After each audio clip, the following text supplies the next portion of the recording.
Cyril, comment s'est passé le week-end, ce week-end à rebondissement concernant le parrainage qui finalement est bel et bien tombé là il y a maintenant quelques heures. On a suivi ça dans l'after avec donc l'Union des acteurs du foot qui s'est un peu déchirée. On peut encore une nouvelle fois dire merci à l'UNECATEF qui était bien le seul syndicat à lever la main en disant c'est quoi ce délire, discutons-en avant de désigner quelqu'un d'office.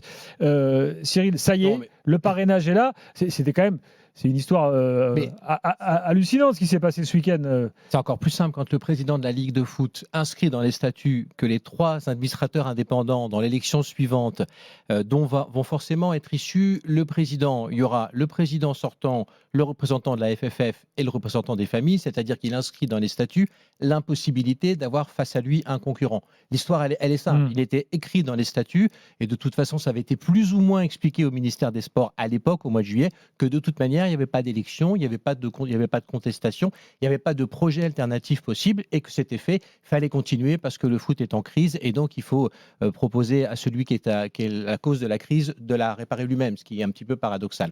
Donc en gros, globalement, il n'y avait absolument pas d'élection qui était prévue. Donc effectivement, quand moi je me suis aperçu, après m'être battu, après avoir discuté avec les présidents pendant quelques semaines, que j'avais à l'occasion effectivement des parrainages de Foot Uni un score quasi identique à celui du président sortant, et que j'ai compris que finalement les dés étaient pipés et que je ne pourrais pas être candidat, je me suis battu. Donc j'ai effectivement décroché mon téléphone, appelé la ministre des Sports, que je ne connais pas particulièrement, mais je lui ai dit vous êtes responsable de la démocratie dans le sport, c'est un de ses mantras, c'est un sujet dont elle parle beaucoup, donc entre guillemets, prouvez-le et trouvez une solution pour que je puisse être candidat. Donc on a trouvé une solution imparfaite, mais ça me permet d'être candidat. Mais globalement, les choses étaient fléchées de toute façon pour qu'il n'y ait pas de discussion possible dans cette élection et que ce soit une reconduction par acclamation. Il y a déjà une avancée, parce qu'un changement des statuts est d'ores et déjà réclamé par tout le monde, quelle que soit l'issue de l'élection, réclamé par le ministère, réclamé par les familles du foot. Donc, oui, parce que le point de vue des familles, malgré tout, se défend. C'est-à-dire que les familles se disent, s'il y a 4 candidats, de toute façon, comme ce n'est pas nous qui votons à l'Assemblée générale pour le conseil d'administration, on ne sera jamais élu, donc on ne sera pas représenté. Donc les familles demandent à ce qu'on revienne à un nombre d'administrateurs indépendants, permettant en gros d'avoir le représentant de la FFF, un représentant des familles et au minimum 2 candidats ou un candidat plus un adversaire pour la présidence de la Ligue. Donc la revendication entre guillemets des familles du foot est tout à fait légitime. Cette gouvernance, on en parle depuis des années. On dit toujours qu'il faut la changer. Je ne sais pas, tu nous le diras dans un sens si ce sera un de tes dossiers prioritaires, mais on ne s'est jamais intéressé à une élection à la LFP autant que cette année. On dirait une campagne politique avec des coups qui partent dans tous les sens. On en parlera parce que y a eu quelques pots de banane qui ont été glissés hier. Personnellement, je ne m'étais jamais autant intéressé à l'élection à la LFP. Et finalement, on cherche à expliquer de façon parfois un petit peu abstraite comment ça fonctionne. Moi, j'ai trouvé une explication assez simple. C'est que finalement, et ça vaut pour un peu toutes les fédérations, la personne qui est élue, si elle se démerde bien pour tisser un réseau et qu'en gros, elle fait ami-ami et elle sait récompenser et distribuer un petit peu de pouvoir, c'est ce qu'a fait Noël Le Graët pendant des années, mais dans d'autres fédérations, ça s'est vu avec Gaïa Gay à la Fédération des sports de glace, ça s'est vu dans le rugby. Si on arrive à bien distribuer... Dans les districts aussi. Exactement, si on arrive à bien distribuer, qu'on donne les bonnes invitations quand il faut, nous on disait en rigolant, pour faire simple, les sacs de ballon. L'élection qui vient après, elle est assez simple, parce qu'une fois que les petits bouts de pouvoir sont distribués, on le garde le pouvoir, parce que les gens n'ont pas intérêt à ce que ça change. Et là, un changement pourrait s'opérer. Mais c'est pas gagné, parce que c'est très très dur. Pose ta question, Daniel. Ma question, est-ce que le premier chantier sera pas justement, puisque tu as réclamé auprès de la ministre plus de démocratie, que cette gouvernance, elle soit simplifiée et que ça ressemble tous les 4 ans à une vraie élection avec des gens qui arrivent avec un programme. Oui, effectivement, mais ça va nécessiter probablement de revenir sur le nombre d'administrateurs indépendants pour tenir compte à la fois de l'avis des familles du foot, de la nécessité pour la Fédération française de foot de présenter un candidat, même si effectivement, j'ai pas non plus exactement compris. Ils mettent un candidat, mais il faudra demander à Karl quelles sont ses intentions et d'avoir au moins la possibilité que 2 postes soient ouverts à quelqu'un qui veut vraiment être président, pour qu'il puisse y avoir au moins un débat débat, une discussion. C'est tout à fait vrai, c'est vrai dans beaucoup de sports, c'est vrai dans beaucoup de fédés. Pour le coup, ça a été un des combats de la ministre, c'est vrai que c'est quelque chose qui compte, et ça fait partie de la professionnalisation du sport français, qui vient quand même de milieux associatifs, et tout ça est formidable, mais à un moment donné, il y a effectivement derrière des supporters, des fans, du business, des marques, des choses à développer. Mais Alors, pourquoi juste les acteurs ont accepté de restreindre et donc quasiment de verrouiller la prochaine élection? Pourquoi est-ce qu'ils l'ont accepté? Parce que je pense qu'ils n'ont pas fait attention et parce que le président actuel l'a fait de manière assez habile, comme souvent. Il a dit ça ne fonctionne pas. Et c'est un point qui existe. Hein. Il y a 25 administrateurs. Je ne peux pas travailler avec 25 administrateurs, donc je vais réduire à 17. Ce qui est tout à fait logique dans les entreprises. On peut se poser la question de la même manière. Mais ce qui est sûr, c'est que globalement, dans les entreprises, on a plutôt tendance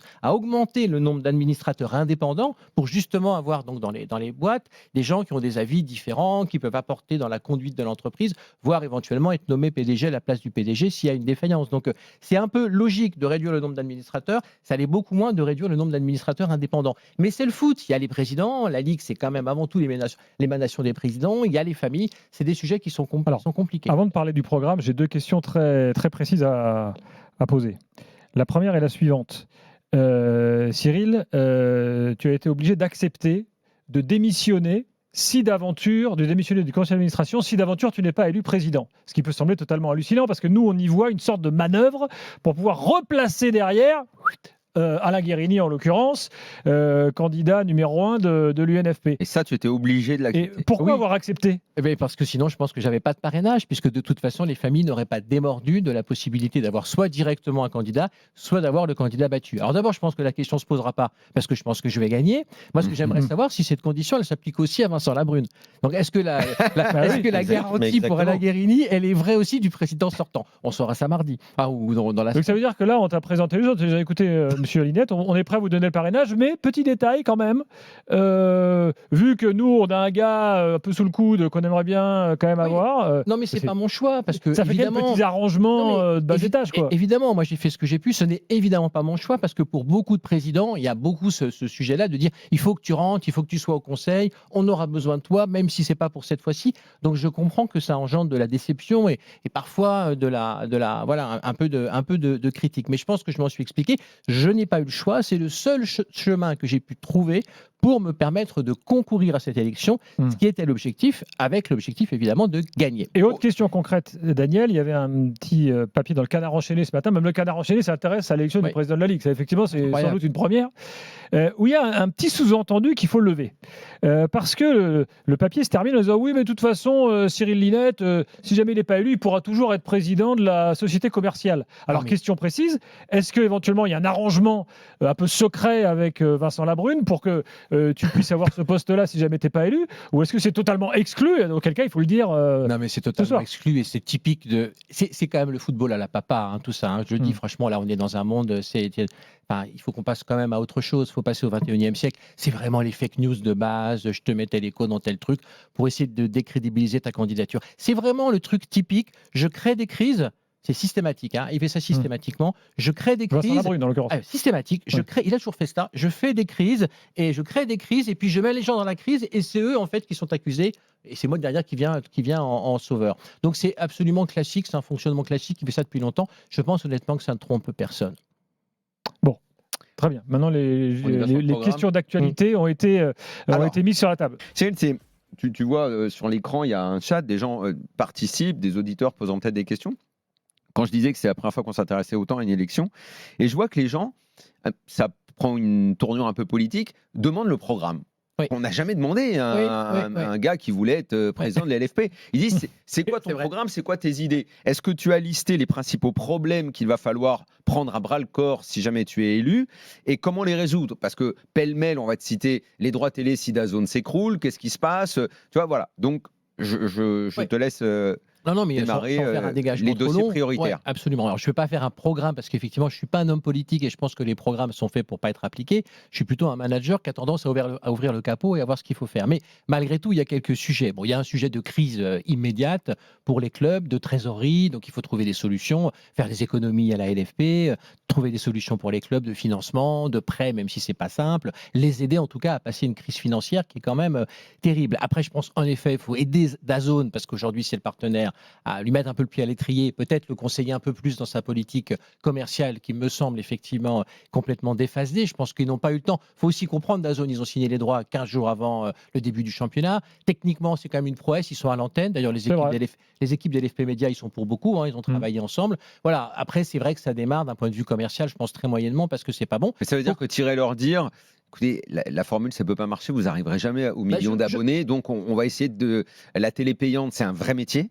Non, mais ça, c'est leur Et métier. en France, ouais, mais Toi, tu as une expertise là-dessus. Oui. Eux aussi. Non, je pense qu'effectivement, il faut trouver un moyen peut-être de co-construire une politique commerciale avec eux. Il faut absolument trouver une solution pour que rapidement, ils aient des offres plus attractives pour les clients, pour les supporters, les fans, parce que ça va être difficile. Et puis, il faut que beIN signe son contrat, parce que le contrat entre beIN et le football français n'est pas signé. Le contrat à 100 millions d'euros, dont 22 millions d'euros de sponsoring. Donc ça, c'est une vraie interrogation. Pourquoi ce contrat n'est-il pas signé? Donc, il y a quand même des choses d'urgence à régler. Voilà, ça c'est du management de crise. Et après, en effet, tu l'as dit, Daniel, qu'est-ce qu'on fait? Moi, ce que je crois, c'est que ça n'a pas été très bien géré ces derniers mois, vous l'avez souvent dit. Donc, d'un point de vue conjoncturel, il y a des choses à régler. Mais le souci du foot français, il est structurel. On ne peut pas afficher 1 milliard de pertes par an hors transfert, 300 millions d'euros de pertes par an après transfert, et considérer que le modèle va bien quand celui-ci repose donc sur le trading des joueurs et sur les droits télé. Parce que les droits télé, malheureusement, c'est un mouvement mondial, vont globalement tous baisser. Partout, à part les très grandes ligues. Pourquoi? Parce que le monde a changé et qu'aujourd'hui, quand on est une ligue de sport, le truc auquel il faut penser, c'est combien les jeunes seront-ils prêts à payer pour moi dans 10 ans? Est-ce qu'ils seront prêts à payer pour moi et combien? Aujourd'hui, si on discute avec un jeune, on sait très bien que les prix, c'est 5 euros, 10 euros, 15 euros pour à peu près tout ce qu'ils consomment. Et donc, ils ne sont pas prêts à payer des montants faramineux. Et d'ailleurs, le piratage, c'est la conséquence de l'aveuglement des ligues et pas la cause. C'est pas le piratage qui va ruiner les ligues de sport. C'est parce qu'effectivement, on n'a pas su prendre. C'est parce qu'on n'a pas su prendre. Donc, c'est un mouvement de bascule mondial. Les bascules, par définition, ça va très vite. Dans quelques années, on ne pourra plus vendre des droits nulle part. Très très cher, sauf dans des bundles, c'est-à-dire dans des offres groupées façon Canal où il y a tout un tas de contenus. Mais si on est sur des contenus purement sportifs, il va falloir descendre les prix. Donc il faut trouver un moyen pour le football français, parce que comme les ligues auront moins d'argent, le marché des transferts va baisser aussi, puisqu'il y aura moins d'argent pour les clubs étrangers. Donc le trading des joueurs pour les Français, pour le football français, va baisser. Et les droits de diffusion vont baisser inexorablement. Donc, qu'est-ce qu'on fait? On est déjà en déficit et de toute façon, les deux principales sources de revenus vont baisser. Qu'est-ce qu'on fait? On revoit les charges du football français. Donc, on donne enfin un vrai rôle à la DNCG, c'est-à-dire un rôle réel de contrôle. On fait en sorte de mettre en place un dispositif qui fasse, par exemple, c'est des pistes, ce ne sont que des pistes, puisque c'est à discuter avec les présidents de clubs, mais c'est ce que je porterais, d'arrêter d'avoir une masse salariale qui est supérieure aux revenus des clubs, hors transfert, parce que c'est souvent comme ça en Ligue 1. On leur ouvre les yeux, parce qu'après tout, ce sont des gestionnaires, ils devraient eux-mêmes être capables de voir que faire exploser les masses salariales, ça les met dans le mur. Et je rajoute, parce que je suis quand même dans un club amateur, et peu importe, on passe aussi à la DNCG par exemple, comment tu ouvres les yeux des présidents de Ligue 1, même de Ligue 2, même de National, sans passer pour un donneur de leçons? Je pense que c'est parce que eux, ils vont te dire, moi j'ai déjà lu ça. Ouais. On n'a pas de, je l'ai lu avant-hier.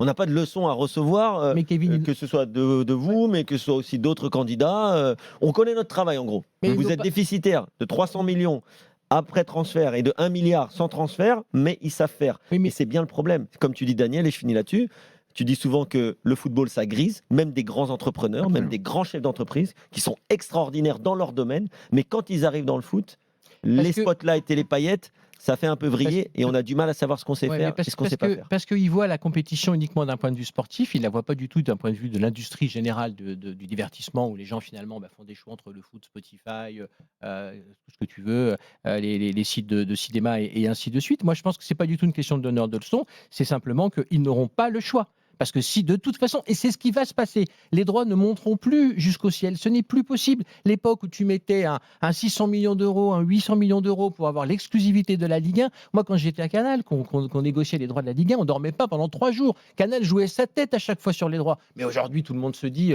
c'est sympa d'avoir le foot français. Et voulait la tête des autres, d'où le fait de surpayer sur les exclus. Et tout le monde, aujourd'hui, tout le monde, je pense, plein d'opérateurs seraient contents de diffuser le foot français, mais à un prix qui n'est pas du tout celui. On peut pas. Ce que je veux dire, c'est que les droits vont changer. Il y aura de plus en plus, je pense, d'offres un peu variables, avec des modèles variables, un petit prix fixe et puis des options.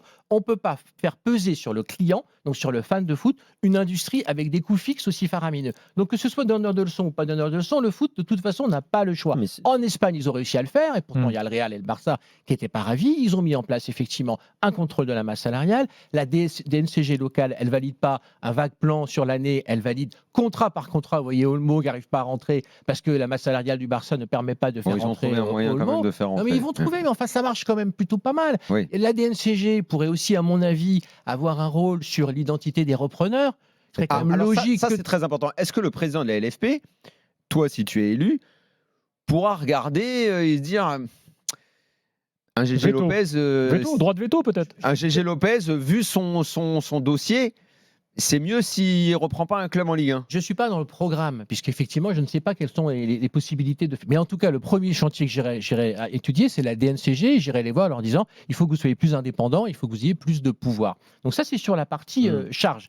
Mais il n'y a pas que ça, ce n'est pas que du sang et des larmes. Il y a aussi la partie revenus. Donc, quand on sait que les revenus vont baisser, les revenus naturels, en tout cas historiques, du trading, donc de la vente de joueurs et des droits de diffusion classiques vont baisser, il faut en construire d'autres. Et pour ça, il faut de meilleurs produits. Il y a plein de choses à faire. Il faut, je pense, alors, si on veut lister, il faut déjà, je trouve d'un point de vue de la captation, redonner envie avec quelque chose un peu plus inventif. Il faudrait un peu comme le font les ligues américaines, que quand on tombe sur des images de Ligue 1 ou de Ligue 2, il y ait une identité qui fasse qu'on reconnaisse tout de suite que c'est de la Ligue 1 ou de la Ligue 2, y compris si c'est sur Sport 6 ou quand c'est des buts. Il faut travailler un petit peu sur cette identité.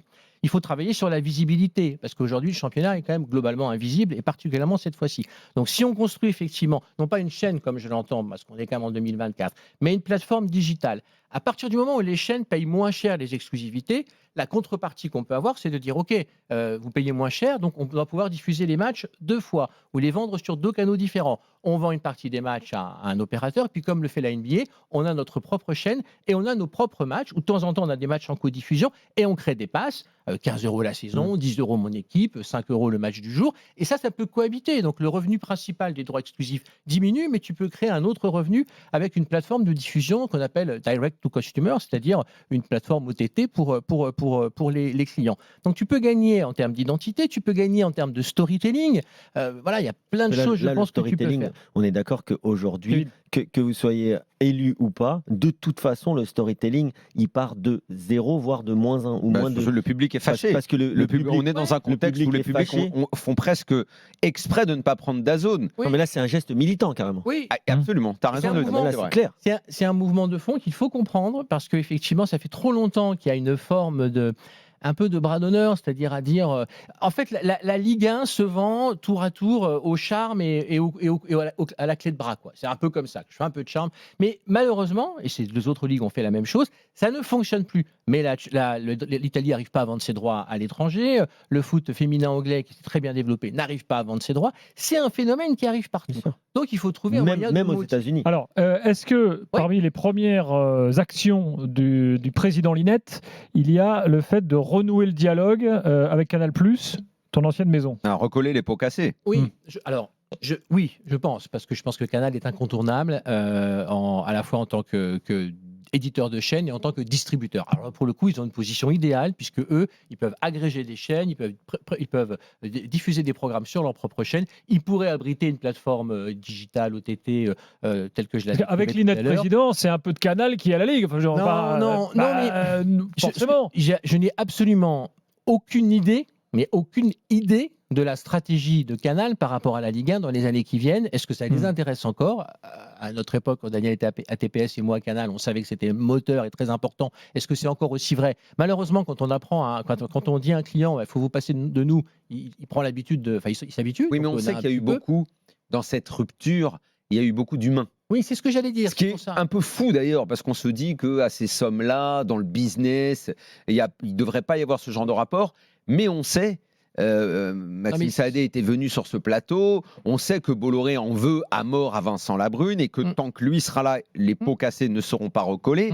Donc il y a eu de l'orgueil, il y a eu, je le répète, un aspect humain. Mais des présidents aussi. des présidents qui ont mal parlé, qui ont envoyé bouler Canal, et c'est en ça qu'il y a une sorte de rancœur.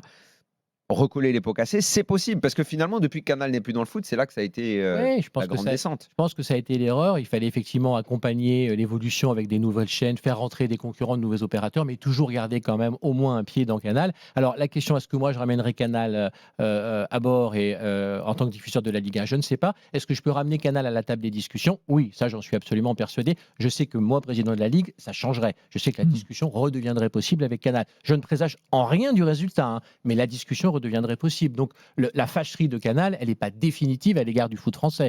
Avec moi, on pourrait discuter sans garantie de résultat. Et pareil, il faut recoller avec CVC, parce qu'eux aussi sont fâchés avec Vincent Labrune, alors que c'était les grands amis. Ouais. En fait, aujourd'hui, tout le monde est fâché avec Vincent Labrune. Oui. CVC, Canal, et il me manque un troisième acteur qui est également... je ne sais plus. Mais il y a un CVC, c'est le fonds d'investissement qui accompagne la Ligue. C'est un acteur important. Non, mais c'est pareil, CVC, quand vous faites rentrer un fonds d'investissement, encore une fois, faire rentrer 1,5 milliard, c'est super, mais enfin, c'est ce que font toutes les entreprises, entre guillemets, en crise. Alors, c'est un très beau montant, mais quand elles ont besoin, effectivement, de se relancer, elles font appel à un fonds d'investissement qui rentre dans le capital. Mais dans le fonds d'investissement, il y a investissement. Le problème, c'est que le 1,5 milliard, il est parti dans, d'abord de la dette, et ça, les clubs en avaient besoin, parce qu'ils étaient exsangues après le Covid et le sujet Mediapro, mais après, il est parti, comme souvent, dans des salaires de joueurs et autres. Et donc, l'argent de CVC était censé être fléché dans les clubs n'ont pas tous respecté ce qu'ils avaient dit. Ça n'a pas été fléché, je vous assure, ça n'a pas été fléché. Les clubs ont dû remplir un tableau Excel avec 3 lignes et puis vas-y, tu prends. Donc ça n'a pas été fléché, malheureusement, et CVC, très honnêtement, a peut-être manqué un peu de vigilance sur ce sujet, parce que clairement, voilà, les présidents, comme tu l'as dit, eux, c'est les joueurs, c'est normal pour eux, leur univers, ils sont dans cet univers compétitif, ils veulent gagner, il y a des descentes, ils sont dans ce stress, il faut comprendre. Et donc l'alpha et l'oméga, c'est toujours leur entraîneur qui va leur demander un troisième arrière gauche. Et il faut résister à ça. Mais malheureusement, l'argent, il faut le mettre dans les infrastructures, dans les accueils des supporters, dans tout ce que ça. On sait à peu près tout de ce qui se passe en coulisses à la Ligue, bien sûr, mais une question très directe, parce que le salaire du président Vincent Labrune a fait débat. Lui-même se défendu en disant attendez, messieurs. Il a fait x3 aussi. Oui, il a dit mais messieurs les présidents, c'est vous qui avez voté ce salaire, donc excusez-moi. Quel est le salaire acceptable pour un président de la LFP, Cyril Linette? Par rapport au salaire initial, il faut l'aligner à la perte de revenus du football français, qu'on est à 40 ou 50%. Je pense qu'il faut exactement appliquer le même barème pour le président de la Ligue. C'est absolument normal.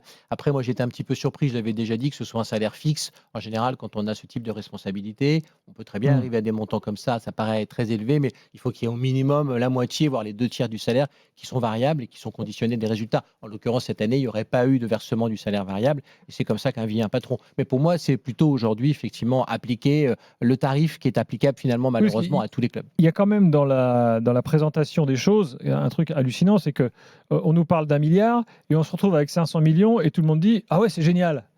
Bon, ça veut dire quand même qu'il y a des objectifs initiaux qui n'ont pas été atteints. Comolli dit le bilan n'a pas d'importance. En fait, je n'arrive pas à comprendre ces raisonnements-là. Est-ce que toi, tu les comprends au moment où tu es candidat, de voir un président qui a envie d'aller au CA et qui dit le bilan n'a pas d'importance? Je pense que ce n'est pas un raisonnement de la part de Damien Comolli. Je pense que c'est plutôt un deal, globalement. C'est-à-dire que voilà, il a une place au CA qu'on va essayer de lui flécher, peut-être une place à la Ligue, j'imagine. Donc là, on est vraiment dans de la politique. Non, bien sûr que le résultat a de l'importance, même si, encore une fois, comme je l'ai décrit, de toute façon, le marché est très difficile. Donc refaire toutes les étapes de l'appel d'offres, ça ne servirait pas forcément à grand-chose. Mais je pense que tout le monde sait que le résultat n'est pas bon. Attention, messieurs, parce que vous avez beaucoup d'expérience dans le football, mais je ne sais pas si vous le faites, mais il ne faut pas sous-estimer l'ego des présidents. Bien sûr, parce que là, c'est ce que sous-estime. Non, mais c'est ce que je disais tout à l'heure quand je disais attention, mais de toute façon vous allez être obligé parce que c'est votre métier. Mais attention à pas passer pour un donneur de leçons, comme je l'avais lu il y a 2 jours. Mais toi, tu dis pourquoi Damien Comolli, que je connais pas du tout, qui est très compétent, mais pourquoi il dit ça? Parce que sinon, tu remets en cause son propre bilan, puisque ce sont eux qui ont élu, qui ont travaillé avec le président sortant. Donc en fait, c'est ça qui est très difficile pour vous aujourd'hui, c'est que les présidents, on leur tape beaucoup dessus parce que c'est eux qui ont voté la rémunération, c'est eux qui ont voté pour CVC, c'est eux qui ont voté pour ceci ou cela. Donc aujourd'hui, en fait, qu'est-ce qu'on leur dit? Vous n'avez pas été très compétent pour maintenir votre club, puisque vous avez pris l'argent de CVC. Je vois passer là dans le chat, rendez l'argent au hack. Ah ouais, parce qu'en plus, ce qu'on oublie de dire, c'est que CVC, c'était que pour les clubs qui étaient à ce moment-là en Ligue 1. Mais tous ceux qui étaient derrière, ils n'ont rien vu. Et même en Ligue 1, ils ont quasiment... le partage a été... Voilà, donc en gros... Comme l'a expliqué Christophe Boucher dans son bouquin, Le Havre a eu 0 et Vincent Labrune a récupéré 3 millions d'euros. C'est plus que Le Havre. Donc et Arnaud Rouget, 1 million. Aujourd'hui, si tu leur dis ça à n'importe quel président, à part ceux qui n'étaient pas d'accord, ils vont te dire, forcément, ils se sentent peut-être presque obligés de défendre le bilan de Vincent Labrune, puisque le bilan de Vincent Labrune, c'est leur propre bilan. Donc c'est ça le vrai problème. Oui, mais je comprends, mais je comprends, Kevin. Mais d'ailleurs, moi, mon positionnement depuis le début n'est pas de parler pendant 6 mois de ce qui s'est passé cette année. Mais c'est pour ça qu'eux ne veulent pas parler du bilan. Non, mais que les présidents soient passionnés, qu'effectivement la gestion soit pas toujours, en tout cas dans leur club, aussi. Mais c'est pas facile, attention. Exactement, c'est très difficile. C'est de toute façon un business qui, par définition, perd de l'argent. Exactement. Donc c'est vraiment, il faut vraiment le savoir. Donc il y a aucun. Non, je pense qu'il faut aller de l'avant. Il faut surtout se dire que voilà, l'industrie du football va changer et que si la Ligue 1, qui est déjà un peu fragile, ne veut pas se retrouver complètement larguée, en fait, on doit se dire que les 4 ans qui viennent doivent servir à bâtir un nouveau modèle sur le football qui soit moins dépendant des transferts et des droits télé exclusifs. C'est ça le sujet. Donc baisser les charges et puis trouver à développer les revenus. Il faudrait en gros que l'énergie de tous, parce que le président de la Ligue ne peut rien tout seul, l'énergie du président de la Ligue et des présidents de Ligue 1 soit tournée vers cet objectif-là. Comment on fait pour les rassembler ? On se débrouille ? Parce que la plupart du temps, chacun gère sa boutique et ils ont du mal à comprendre.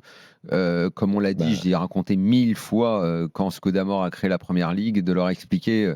Faites le match sur le terrain, mais quand on est dans les bureaux, il faut qu'on aille tous dans le même sens pour faire grandir le championnat. Sinon, on va mourir en fait. Et ça, ils n'arrivent pas à le comprendre. Je pense que la situation d'urgence peut aider. Après, il y a des qualités de leadership et de patience et d'énergie qui peuvent aider. C'est très difficile, je pense que c'est très difficile.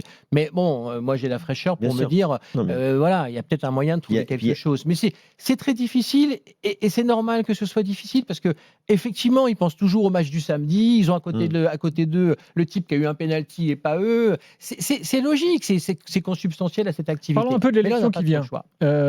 Comment ça va se passer d'ici une semaine ? Hier, on commençait à apprendre. Il y avait d'autres idées dans le programme, on aurait pu en parler, mais après, qu'on ne me dise pas, parce que moi je voulais dire un truc peut-être. Je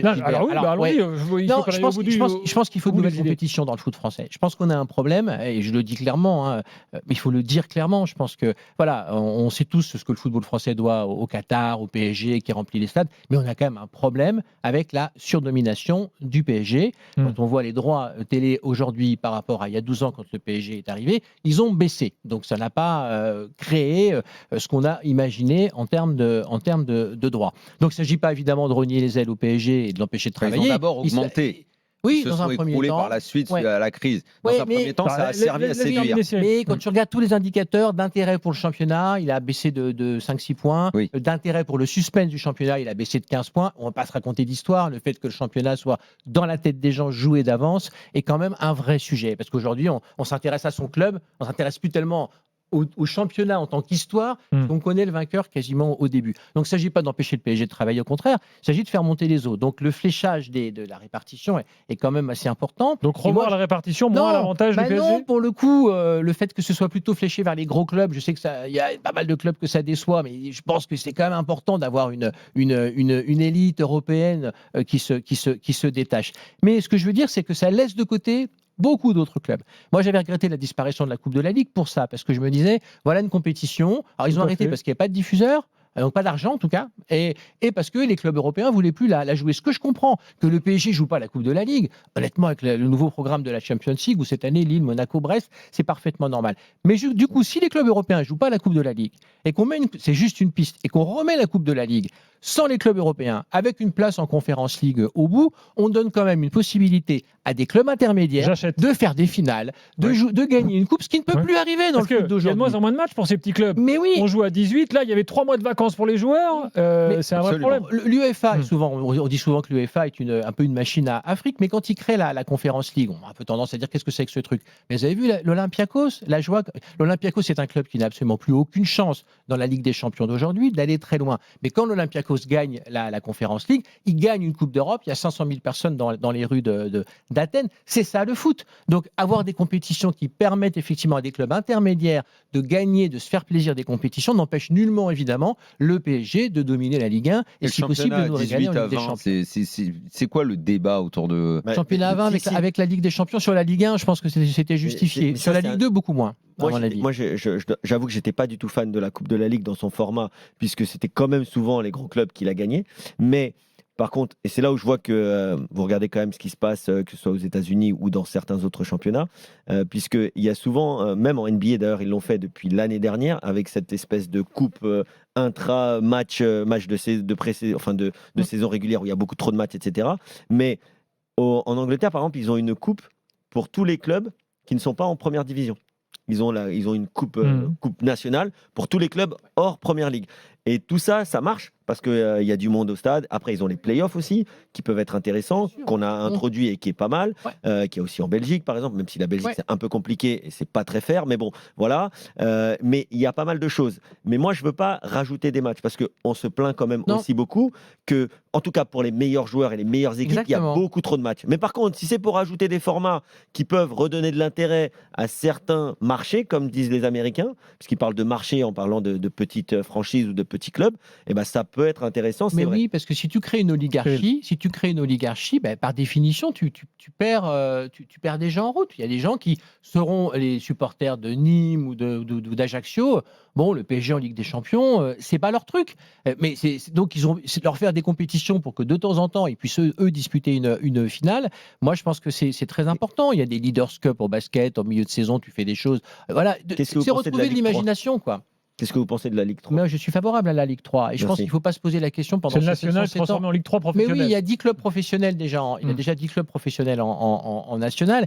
Avec la baisse des revenus, il ne faut pas se leurrer. Il y a pas mal de joueurs qui vont se retrouver sur le carreau. La Ligue 3, c'est quand même l'occasion pour tous ces joueurs-là de se retrouver dans un championnat de qualité. Et la France peut abriter 3 championnats professionnels. Est-ce que les clubs français, en tout cas ceux qui ne sont pas pour une Ligue 3, puisque si j'ai bien compris, ça freine au niveau des instants, je ne sais pas exactement parce de que qui. Ça changerait la répartition, Kevin. C'est pour ça. Oui, mais ça va pas la changer beaucoup. Parce que qu'est-ce qui va se passer avec la Ligue 3 ? Il y aura des joueurs en dessous que les clubs de Ligue 3 auront moins de moyens, iront chercher en N2, en N3, voire au niveau amateur. Mais ça développera les joueurs. Qui va développer des joueurs qui, pour eux, seront moins chers à aller chercher. Mais c'est là où il faut avoir une vision globale sur ce qui se passe dans le football français. Si tu vois un championnat comme l'Angleterre, ils ont 4 divisions professionnelles. Leur 5e division, elle est aussi quasiment professionnelle. Et ils y arrivent depuis des années avec des affluences beaucoup plus grandes que nous, même en Ligue 2 pour certains clubs de Ligue 2 en Angleterre. Donc, ce que les clubs doivent comprendre, c'est que ce que vous avez dit, je trouve ça intéressant. Moi, je ne vous connais pas, mais je trouve ça intéressant. Il faut développer, pourquoi pas, des compétitions avec des clubs moins huppés et aussi une 3e division qui va permettre de toute façon aux clubs de l'élite d'aller piocher dans ces championnats, ce qui est déjà le cas. Mais ce sont des championnats où les clubs seront mieux structurés et pourront mieux survivre. On ne parle même pas de vivre. Ils vont te dire on n'a pas l'argent, et c'est vrai que dans un contexte de déflation là des droits, ils vont te dire c'est compliqué. Mais moi je pense que de l'investissement. Exactement. Ça peut paraître un peu idéaliste, mais je pense qu'il faut arrêter de se poser la question de ça nous rapporte quoi. Il faut se poser la question de est-ce que c'est bon pour notre football ? Et quand c'est bon pour notre football, par définition, ça rapportera. Parce que ça crée des joueurs, des supporters,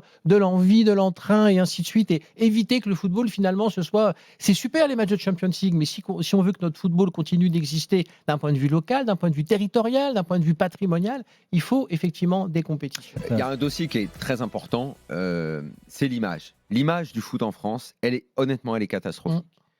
Il n'y a pas de grandes entreprises qui viennent dans le foot parce qu'ils disent tous qu'il y a un problème d'image. Forcément, le bilan du président actuel et tout ce qui s'est passé, qu'on ne peut pas appeler autrement que magouille, ça donne une image déplorable. Le public est un peu fâché, veut pas s'abonner à DAZN. Bref, l'image est déplorable. Par contre, on commence pour parler de ça. Tout à l'heure, tu parlais de l'emballage, la marque, le visuel. Tu as été dans la télé très longtemps. Est-ce qu'un président de la LFP peut dire les amis, président, faites attention à votre emballage. On parle des tribunes, des supporters, tout ça. La pelouse.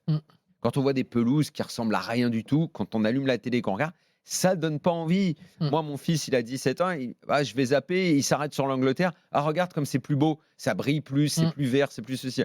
Alors, on y va sur le dossier de l'image, on commence par ça, et il y a beaucoup de choses dans l'image. Pour le coup, ils ont peut-être abandonné ça en route, mais moi, il me semble, justement, avec Arnaud Rouget, que je connais bien, avec qui je travaillais quand j'étais à Canal, le directeur général de la LFP, c'est un sujet qui s'avait quand même engagé, le championnat des pelouses, la qualité, il y avait la licence club, il y avait des amendes quand la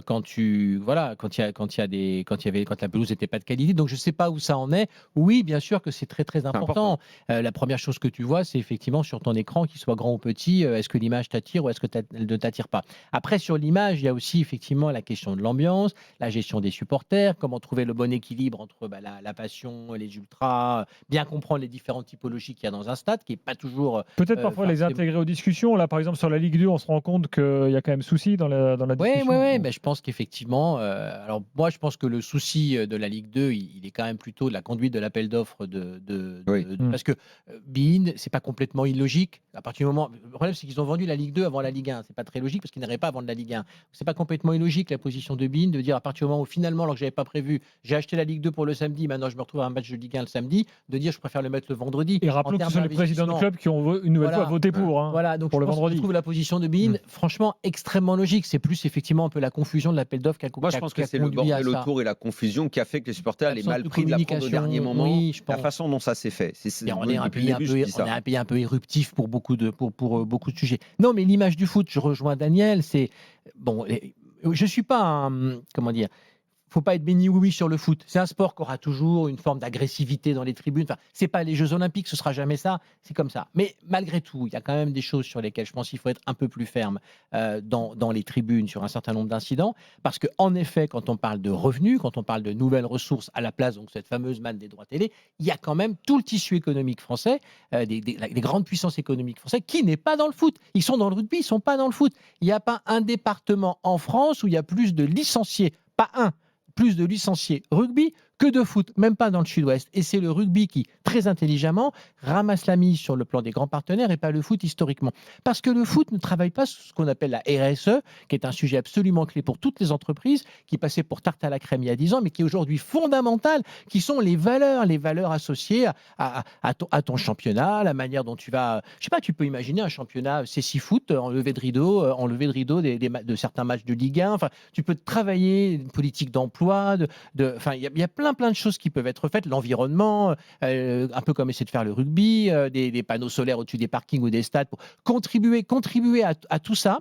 C'est une manière de faire venir les entreprises autour du championnat. Je pense aussi qu'on est un pays, il ne faut pas que le foot soit dans son tunnel. On est quand même un pays où la tech est très importante. C'est un des fleurons de la France, c'est la French Tech. Bon, si on se dit, au lieu d'être la ligue des talents, qui sous-entend qu'on va nous les piquer, si on se dit on est un peu la ligue de l'innovation, des startups, et qu'on dit voilà, on lance un appel à projet, on veut plein d'innovations dans les stades, à la télé, sur le digital, on veut plein de trucs, on veut que les entreprises françaises qui sont dans la tech, elles contribuent. Mais ça va faire parler du championnat d'une manière complètement différente. Il y a plein de boîtes qui vont venir.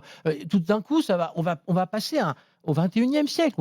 Il faut faire attention au risque de ringardisation, en fait. Quand je parlais tout à l'heure de football à la papa, c'est vrai dans la gouvernance, mais je pense que c'est vrai aussi dans la manière dont on voit les choses. Il faut faire venir l'économie dans le foot. Et pour ça, il faut travailler, tu as raison Daniel, sur l'image au sens visuel, l'image au sens d'ambiance, et tout ce que l'on peut faire. Mais l'image, elle est souvent dégradée par... la violence. Je crois que cette année, les 2 dernières années ont été très dures. On a eu une saison où un entraîneur est rentré dans le vestiaire le visage en sang. Et à chaque fois, on oscille entre... Les ultras sont très importants au foot, parce qu'on le dit quand on vend les droits télé, on se sert tout le temps des images de c'est eux qui mettent l'ambiance dans les stades. C'est eux qui mettent l'ambiance. Toute la force... C'est pas la force principale de Marseille, mais c'est en tout cas un élément capital quand on parle de l'OM, c'est le public. Donc... on a besoin, ça fait partie intégrante même de l'économie, puisque ce sont des consommateurs, après tout, ils viennent dans le stade. Et en même temps, on ne peut pas les laisser tout faire.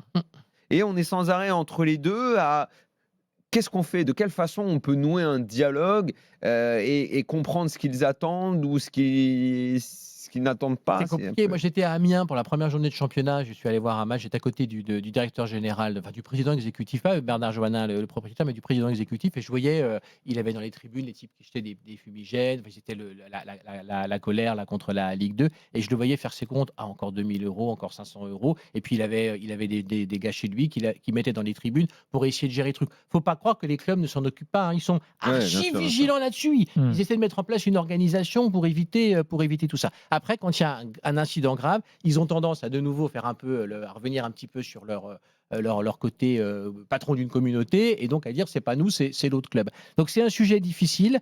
Il y a une balance à trouver effectivement entre l'ambiance qui est importante, mais pour moi, globalement, je dirais quand même, au risque de déplaire peut-être à certains des auditeurs de l'After, je dirais qu'il faut quand même être intransigeant parce que l'image du foot doit absolument prévaloir. C'est comme ça demain qu'il y aura de l'argent dans le foot. Bon, je rentre un peu, il nous reste 3 minutes sur des questions un peu là de tambouille électorale. Va y avoir 17 votants la semaine prochaine.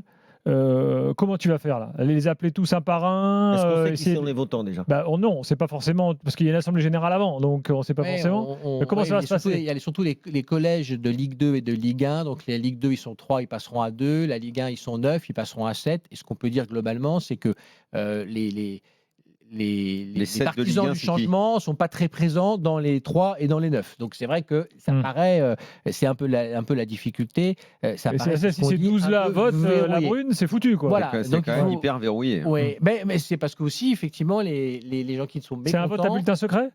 C'est un vote à bulletin secret, oui. Bon, déjà, dans les collèges, non. Il y a d'abord l'Assemblée générale qui nomme le conseil d'administration. Après, les collèges se mettent d'accord pour dire pour qui ils vont voter. Et dans les collèges, c'est pas bulletin secret, c'est des discussions Ligue 1, il y a qui Ligue 1? C'est qui Ligue 1? Alors, Nicolas Caillot. Nicolas, il est foot-uni, donc lui c'est d'office. Il y a Caillot, il y a Joseph Augourlian. Alors là, on est à 2-1.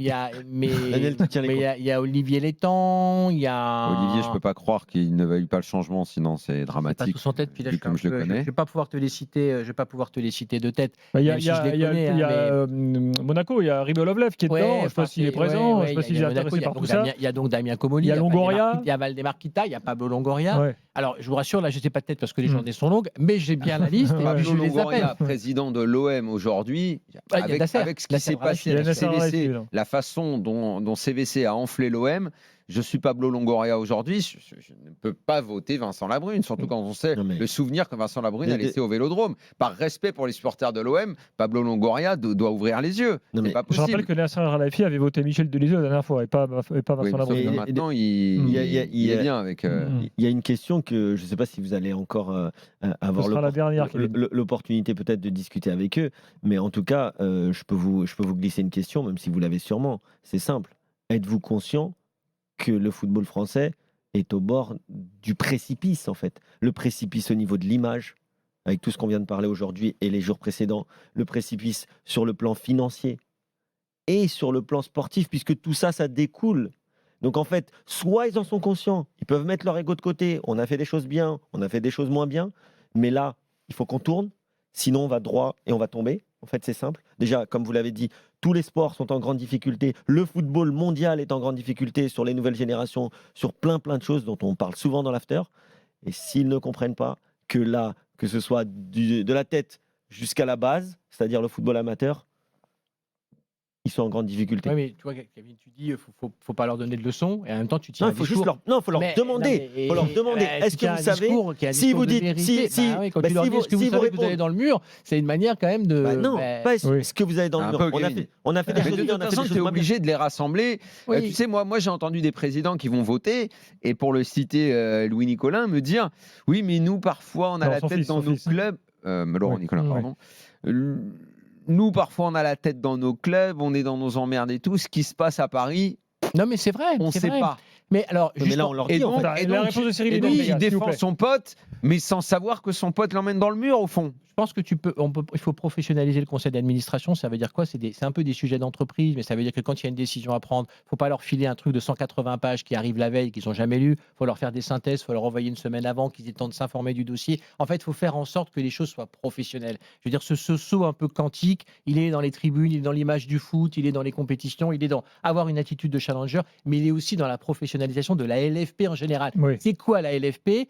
Soit c'est l'organisateur des compétitions, soit c'est une entreprise qui a une vraie plateforme d'expérience pour les clients et de service pour les clubs. Si ça devient une plateforme de service pour les clubs, on a parlé des coûts de la LFP qui ont beaucoup augmenté, mais il faut qu'en échange, elle rende des services aux clubs. Donc, il faut qu'elle se professionnalise. On sait que dans les clubs, il y a beaucoup de pauvreté sur les sujets commerciaux, CRM, data, IT. Ils sont très pauvres là-dessus parce qu'ils mettent tout l'argent dans le sport. Et bien, c'est peut-être à la LFP de prendre un petit peu la main sur ces sujets et se transformer en plateforme de service. Donc, professionnaliser la gouvernance et professionnaliser la LFP, c'est très important également.